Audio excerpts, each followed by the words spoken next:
إن الحمد لله نحمده ونستعينه ونستغفره ونعوذ بالله من شرور أنفسنا ومن سيئات أعمالنا من يهده الله فلا مضل له ومن يضلل فلا هادي له وأشهد أن لا إله إلا الله وحده لا شريك له وأشهد أن محمدا عبده ورسوله وصلى الله عليه وعلى آله وصحبه وسلم تسليما كثيرا عباد الله يقول ربنا جل جلاله في كتابه الكريم يا أيها الذين آمنوا اتقوا الله حق تقاته ولا تموتن إلا وأنتم مسلمون وقال جل وعز يا أيها الناس اتقوا ربكم الذي خلقكم من نفس واحدة وخلق منها زوجها وبث منهما رجالا كثيرا ونساء واتقوا الله الذي تساءلون به والأرحام إن الله كان عليكم رقيبا وقال تعالى يا أيها الذين آمنوا اتقوا الله وقولوا قولا سديدا يصلح لكم أعمالكم ويغفر لكم ذنوبكم ومن يطع الله ورسوله فقد فاز فوزا عظيما أما بعد فإن أصدق الحديث كلام الله وخير الهدي هدي محمد صلى الله عليه وسلم وشر الأمور محدثاتها فإن كل محدثة بدعة وكل بدعة ضلالة وكل ضلالة في النار أعاذني الله وإياكم من النار أيها الناس عباد الله sidang salat Jumat yang berbahagia rahimani Allah wa iyyakum wa baraka fikum. Pada kesempatan kali ini khatib akan membacakan sebuah hadis Nabi sallallahu alaihi wasallam untuk kita renungi bersama. Mudah-mudahan banyak untayan-untayan hikmah dan pembelajaran-pembelajaran penting yang dapat kita petik darinya. Yaitu sebuah hadis yang diriwayatkan oleh Al-Imam Hakim dan Al-Imam Tabarani dari sahabat yang mulia Sahal bin Sa'ad As-Sa'idi radhiyallahu anhu. Beliau menyebutkan bahawa malaikat Jibril alaihi salam suatu ketika mendatangi Nabi kita sallallahu alaihi wasallam memanggilnya ya Muhammad ish ma syi'ta fa innaka mayyit wa ahbib man syi'ta fa innaka mufariquh wa'mal ma syi'ta fa innaka majziyun bih wa'lam anna syarafal mu'min qiyamuhu bil lail wa'izzuhu istighna'uhu 'anil nas. Wahai Muhammad, panggil malaikat Jibril alaihi salam kepada Nabi besar kita Nabi Muhammad sallallahu alaihi wasallam. Wahai Muhammad, 'aish ma syi'ta fa innaka mayyit. Hiduplah sesukamu di dunia ini karena engkau akan mati. Wa ahbib man syi'ta fa innaka mufariquh. Dan cintailah siapa atau apa saja yang engkau sukai. Fa innaka mufariq. Karena suatu saat nanti engkau akan berpisah dengan mereka atau apa saja yang engkau cintai. Engkau siap ataukah belum? Engkau enggan ataukah suka? Engkau akan berpisah dengan mereka. Wa'amal ma syi'ta fa innaka majziyun bih. Dan berbuatlah semaumu di dunia ini. Karena engkau akan dibalas atas apa yang telah engkau perbuat di dunia ini. Engkau akan dibalas oleh Allah Jalla wa'ala atas apa yang telah engkau lakukan di dunia ini. Wa'alam anna syarafal mu'min qiyamuhu bil lail wa izzuhu istighna'uhu 'anil nas. Dan ketahuilah oleh sesungguhnya kemuliaan seorang mukmin di sisi Allah Jalla wa'ala adalah tatkala dia menjaga salat malam. Wa izzuhu istighna'uhu 'anil nas. Dan kehormatannya di sisi manusia adalah tatkala dia tidak meminta-minta kepada mereka untuk kepentingan pribadinya. Jamaah yang dimuliakan Allah. Hadis yang mulia ini menjelaskan kepada kita bahwasanya Nabi kita SAW yang merupakan semulia-mulia Nabi, seagung-agung Nabi, dan sedekat-dekatnya Nabi di sisi Allah Jalla wa'ala. Makhluk paling mulia, paling agung, dan paling dicintai oleh Allah Jalla wa'ala yang pernah Allah ciptakan di alam semesta ini. Tidak ada makhluk yang lebih mulia, yang lebih agung dan lebih dicintai oleh Allah Jalla wa'ala daripada beliau. Tetapi bersamaan dengan itu, beliau dinasihati oleh Jibril alaihi salam yang tidak lebih mulia daripada beliau. Dinasihati oleh Jibril alaihi salam tentang kematian. Diingatkan oleh Nabi oleh Jibril alaihi salam tentang kehidupan dunia ini. Diingatkan oleh Jibril alaihi salam tentang hari pembalasan, hari kiamat kelak.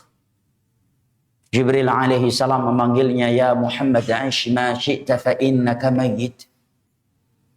Wahai Muhammad, hiduplah sesukamu di dunia ini karena engkau akan mati. Jamaah yang dimuliakan Allah, apabila seorang nabi, seorang rasul, bahkan sebagai penutup para nabi dan para rasul, pemegang kunci syurga, bahkan semua manusia haram masuk neraka tanpa mengikuti beliau. Dan semua mereka terancam dengan neraka apabila bermaksiat kepada beliau, yaitu Nabi kita SAW. Masih diingatkan oleh Jibril alaihi salam dengan kematian. Lalu bagaimana dengan kita? Bahkan di dalam Al-Quranul Karim, Allah Jalla wa'ala berfirman kepada beliau, innaka mayyitun wa innahum mayyitun. Wahai Muhammad, engkau akan mati. Dan mereka manusia juga akan mati. Yang mencintaimu akan mati. Yang membencimu juga akan mati. Yang membelamu akan mati. Yang memusuhimu juga akan mati. Yang memujimu akan mati. Dan yang mencelamu juga akan mati. Yang mengikuti dakwahmu akan mati. Dan yang tidak mengikuti dakwahmu juga akan mati, wahai Muhammad. Kenapa kita harus menggantungkan urusan kita kepada mereka yang sama-sama akan mati? Maka Nabi kita SAW, Allah turunkan kepadanya firman ini, innaka mayyitun wa innahum mayyitun. Sesungguhnya engkau, wahai Muhammad, akan mati dan seluruh manusia juga akan mati. Jamaah yang dimuliakan Allah, Nabi SAW adalah hamba yang paling mulia, yang paling dicintai oleh Allah Jalla wa'ala, pemegang kunci syurga, yang pertama kali membuka pintu syurga. Makhluk paling mulia, paling agung, paling dicintai oleh Allah yang pernah Allah ciptakan. Tapi bayangkan jamaah yang dimuliakan Allah, tetapi beliau masih diingatkan oleh Jibril alaihi salam tentang kematian. Padahal beliau seorang nabi, seorang rasul. Lalu bagaimana dengan kita sebagai hamba yang berlumuran darah, yang berlumuran dosa? Iman yang ada di pagi hari bisa berubah menjadi sebuah kekufuran di sore hari. Ketaatan yang kita lakukan pergi begitu cepat dan bergantikan maksiat. Ketika di dalam masjid seakan-akan syurga dan neraka tertancap di depan kedua mata kita. Tetapi begitu kita keluar 2-3 langkah dari masjid, kita sudah lupa kepada Allah Jalla wa'ala. Seakan-akan syurga dan neraka itu tidak pernah Allah ciptakan. Ketika kita sedang berada di dalam masjid, betapa yakinnya kita tentang kematian, tentang alam barzakh dan tentang hari kiamat. Tetapi begitu kita keluar beberapa langkah dari masjid, tingkah laku dan pola pikir kita seakan-akan menunjukkan seakan-akan kematian itu tidak akan pernah ada. Seakan-akan alam barzakh itu tidak akan pernah ada. Dan seakan-akan hari kiamat itu sama sekali tidak ada. Jamaah ini dimuliakan Allah. Nabi SAW bersabda, "Aktsiru dzikra hadimil ladzat." Ya'ni al-maut. Perbanyaklah oleh kalian mengingat pemutus seluruh kelezatan, yaitu kematian. Sidang salat Jumat rahimani Allah wa iyyakum wa baraka fikum. Coba jamaah bayangkan dan renungkan. Kira-kira ketika Nabi SAW mengeluarkan sabdanya di atas, siapakah di hadapan beliau saat itu? Apakah ketika Nabi bersabda demikian, di hadapan beliau saat itu adalah para penzina, peminum khamar, penjudi, koruptor, orang-orang yang durhaka kepada kedua orang tuanya? Apakah di hadapan beliau saat itu adalah orang-orang yang rela menjual agamanya demi secuil dari dunia yang semu lagi menipu ini? Kalla, sekali-kali tidak. Bahkan ketika beliau mengatakan aktiru dzikra hatimil ladzat ya'nil maut, perbanyaklah oleh kalian mengingat pemutus seluruh kelezatan yaitu kematian. Di hadapan beliau saat itu adalah orang-orang yang namanya sudah berada di dalam syurga. Batang hidung mereka sudah ditunjuk sebagai penduduk syurga. Dan mereka telah divonis sebagai orang-orang yang diridhai oleh Allah Jalla wa'ala. Radhiyallahu anhum wa radu'an. Di hadapan beliau saat itu adalah Abu Bakar, yang mendapatkan gelar Siddiq langsung dari Allah Jalla wa'ala dan dibawa turun oleh malaikat Jibril alaihi salam. Di hadapan beliau saat itu adalah Umar bin Khattab, di mana jin saja berlarian, lari terbirit-birit apabila berpapasan dengan beliau. Di hadapan beliau saat itu adalah Utsman bin Affan, satu-satunya manusia di dunia ini yang pernah menikahi dua putri seorang nabi. Di hadapan beliau saat itu adalah Ali bin Abi Thalib, Amirul Mukminin, sepupunya Nabi SAW, menantu beliau. Kedudukannya di sisi Nabi SAW seperti kedudukan Nabi Harun di sisi Musa. Di hadapan beliau saat itu adalah Sa'ad bin Abi Waqqas, Abdurrahman bin Auf, Abu Hurairah, para sahabat beliau lainnya yang Allah katakan tentang mereka radhiyallahu anhum wa radu'an. Allah telah ridho kepada mereka dan mereka juga telah ridho kepada Allah. Orang-orang yang telah divonis sebagai penduduk surga dan dijamin selamat dari neraka Allah. Kepada mereka Nabi bersabda, "Aktsiru dzikra hadimil ladzat." Berbanyaklah oleh kalian mengingat pemutus seluruh kelezatan yaitu kematian. Apabila kepada mereka masih Nabi utarakan sabdanya yang seperti ini, akankah orang-orang yang berlumuran dosa seperti khatib dan jamaah sekalian merasa tidak butuh untuk selalu diingatkan tentang kematian? Manusia ini kalau sudah tidak ingat mati, mereka akan lebih bengis daripada binatang buas, jemaah. Manusia ini kalau tidak diingatkan tentang kematian, mereka akan lebih kejam dan akan lebih buas daripada binatang-binatang buas. Rela membunuh. Bahkan sebagian mereka orang tuanya sendiri dijual. Bahkan sebagian orang menjadi mucikari untuk istrinya. Bahkan sebagian mereka ada yang rela menjadi mucikari untuk anak gadisnya. Dia yang antar jemput anak gadisnya menjual kehormatannya. Ini tidak pernah diketahui terjadi di dunia binatang.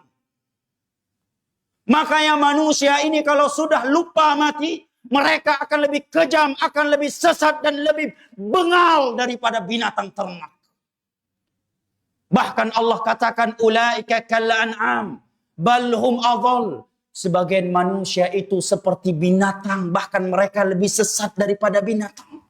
Ini yang berkata demikian Allah Subhanahu wa taala. Kita lihat jamaah, betapa banyak orang yang mengaku muslim hari ini tetapi dia rela melakukan perzinaan untuk putrinya sendiri. Dia yang antar jemput anak gadisnya berzina. Dia yang menjadi mucikari terhadap istrinya. Bahkan ada yang rela melecehkan kehormatan anak kandungnya sendiri. Ada yang rela menjual akidah Islam agamanya demi secuil dari dunia ini. Ada yang rela membunuh ribuan nyawa hanya demi kepentingan politiknya. Manusia ini kalau tidak diingatkan tentang kematian dan hari akhirat, mereka akan lebih kejam daripada binatang-binatang buas. Jamaah yang dimuliakan Allah. Bahkan ada yang rela membunuh orang tua kandungnya sendiri hanya demi secuil warisan. Kenapa itu terjadi pada sebagian manusia tetapi tidak terjadi di dunia binatang? Karena manusia hari ini tidak lagi ingat mati, jamaah. Manusia hari ini tidak lagi memikirkan bagaimana nasibnya di alam barzakh nanti. Mereka tidak lagi memikirkan bagaimana keadaannya di hari kiamat nanti. Bagaimana kondisinya di padang mahsyar nanti. Di saat matahari didekatkan sejarak 1 mil dari kepalanya. Dia tidak lagi memikirkan, akankah aku masuk surga dan selamat dari neraka ataukah tidak. Yang mereka pikirkan adalah dunia, dunia, dunia, dan dunia. Alhaakumut takatsur hatta zurtumul maqabir. Jamaah yang dimuliakan Allah. Dunia apa yang dimiliki oleh para sahabat saat itu, jamaah? Tidak ada dunia di sisi mereka saat itu. Hidup mereka di tengah-tengah padang pasir yang terhempit oleh 2 gunung batu kota Madinah. Mereka telah menjual segala-galanya dari dunia yang mereka miliki demi membela agama Allah. Jiwa dan raga mereka telah mereka korbankan demi agama Allah. Mereka para sahabat Nabi, istri mereka sahabiyah, anak-anak mereka adalah para sahabat. Tetapi Nabi masih bersabda kepada mereka, "Aktsiru dzikra hadimil ladzat, ya'nil maut." Perbanyaklah mengingat pemutus seluruh kelezatan, yaitu kematian. Kepada mereka yang sudah divonis sebagai penduduk surga, jamaah, Nabi mengutarakan sabdanya ini. Apakah setelah ini kita merasa bosan dengan ceramah-ceramah yang berbicara tentang kematian? Akankah kita merasa tidak terlalu butuh untuk diingatkan tentang kematian, tentang surga dan neraka? Sementara Nabi Muhammad SAW sebagai pemegang kunci surga saja diingatkan tentang kematian oleh malaikat Jibril alaihissalam. Hiduplah sesukamu karena engkau akan mati. Cintailah siapa saja yang engkau sukai karena engkau akan berpisah dengan mereka. Dan berbuatlah semaumu di dunia ini karena kamu akan dibalas atas apa yang telah engkau perbuat. Kemudian Jibril mengatakan, ketahuilah olehmu, sesungguhnya kemuliaan seorang mukmin di sisi Allah adalah tatkala dia menjaga salat malam. Jamaah yang dimuliakan Allah. Apakah Nabi kita nggak pernah salat malam sehingga diingatkan tentang keutamaan salat malam oleh Jibril? Lah. Bahkan dalam riwayat yang sahih, Nabi pernah menyelesaikan Al-Baqarah, An-Nisa, kemudian Ali Imran 5 juz kurang lebih hanya dalam 1 rakaat. Bahkan ibunda kita Aisyah radhiyallahu anha di dalam riwayat Imam Al-Bukhari mengatakan, kana Rasulullah sallallahu alaihi wasallam yaqumu minal lail hatta tatafakkar qadama.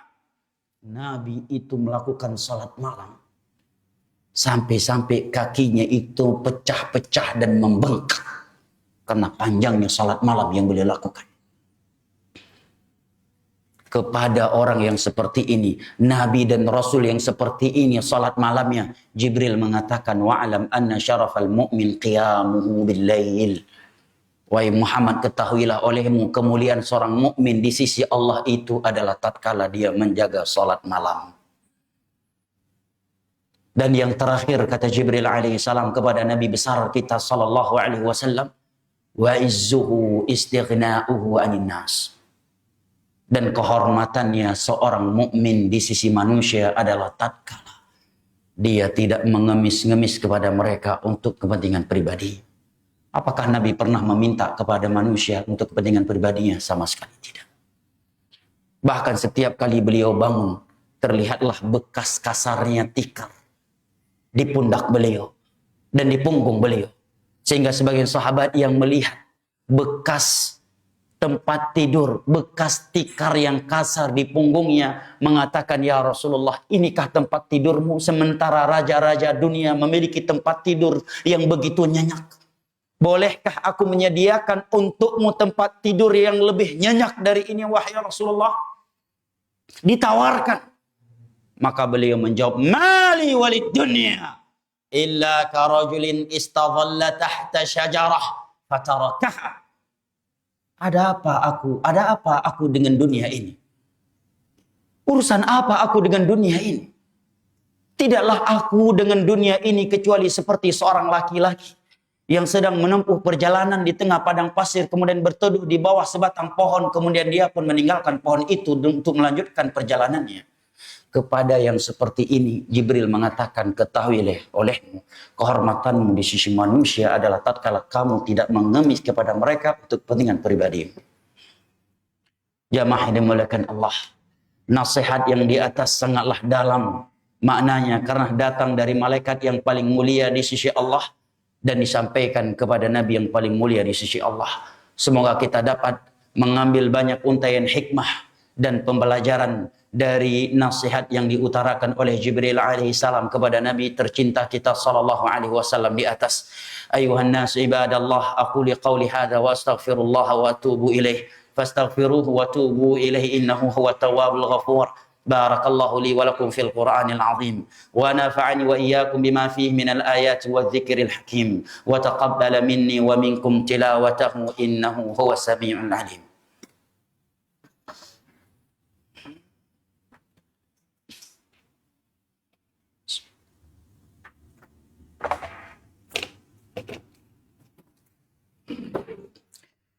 Alhamdulillahilladzi arsala rasulahu bil huda wa dinil haqq liyudhhirahu 'ala ad-din kullihi walau karihal kafirun. Wa asyhadu an la ilaha illallah wahdahu la syarika lahu iqraran bihi wa tauhida. Wa asyhadu anna Muhammadan 'abduhu wa rasuluhu sallallahu alaihi wa ala alihi wa sahbihi wa sallama tasliman katsira amma ba'd. فيا أيها الناس أوصي نفسي وإياكم بتقوى الله. وربنا جل وعز يقول في كتابه الكريم إن الله وملائكته يصلون على النبي يا أيها الذين آمنوا صلوا عليه وسلموا تسليما.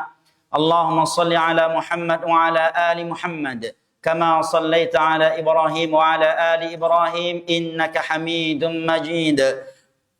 وبارك على محمد وعلى آل محمد كما باركت على إبراهيم وعلى آل إبراهيم إنك حميد مجيد. اللهم اغفر للمسلمين والمسلمات الأحياء منهم والأموات. اللهم أرنا الحق حقا وارزقنا اتباعه وأرنا الباطل باطلا وارزقنا اجتنابه. اللهم انصر المسلمين والمسلمات المستضعفين والمستضعفات في فلسطين وفي غيرها من البلدان. اللهم انصرهم على أعدائهم أعدائك أعداء الدين. اللهم اشف مرضاهم وارحم موتاهم وأطعم جوعاهم واجبر كسيرهم. اللهم منزل الكتاب ومجري السحاب وهازم الأحزاب اهزم اليهود ومن معهم ودمرهم تدميرا. اللهم عليك بدولة اليهود ومن معها ودمرهم تدميرا. اللهم أنزل عليهم بأسك الذي لا يرد عن القوم الكافرين عن القوم الظالمين عن القوم المعتدين. اللهم ربنا آتنا في الدنيا حسنة وفي الآخرة حسنة وقنا عذاب النار. وسلام على المرسلين والحمد لله رب العالمين. وأقيموا الصلاة. الله أكبر الله أكبر.